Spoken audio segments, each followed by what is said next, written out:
Grabe this time, ato ta sa young teens nga mohatag sa iyang testimony. Akong gitawagan ang layo-layo nila ha, no? Pero ning kamot jud nga makapil, Hiljean Sidenio.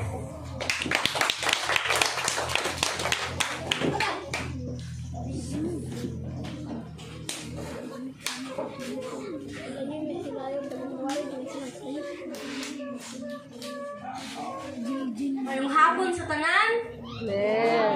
God is good. All the time. And all the time. God is good. Una, nagpasalamat ko sa Ginoo. Bisan sa kalisod sa dalan, nakaabot gyapon mi diri nga safety. Kaduha, nagpasalamat ko kay isa mi sa na-imbita diri sa Vacation Bible Camp. Kunya, pinakauna gid ani worries kay ko. Wala, basin ako na dito ba? Huwag ko'y mga kauban nga, mga kaedad rin ako.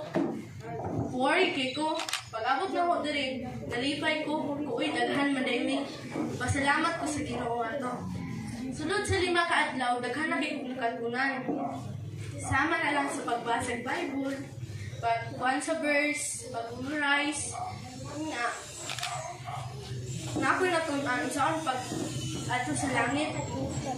Na pare sa tong Nicodemo nangutan sa Ginoo nga unsaon day pagka born again, tulo na day natabo, ABC na day A, admit, I accept na we are sinner. B, believe na si Jesus nagpakamatay para sa ato.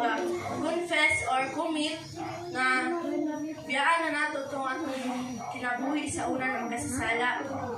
Nga manghinaot ko sa inyong tanan nga sa inyong pag-adto dili nato sayangan atong ipadayon atong patubuon o musimba ta taga Domingo dili sa nato unahon ng laag-laag manimba sa tadaan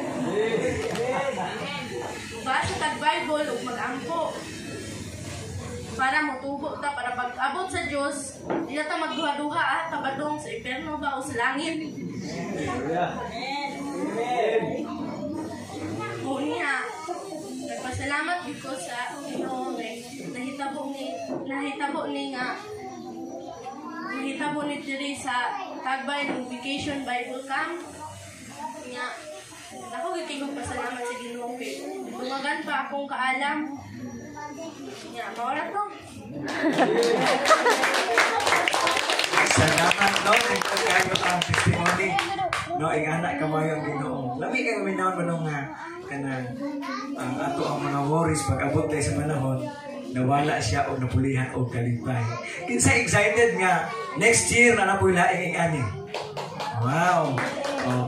I hope na mahimo na tang 1+1 equals daghan, no?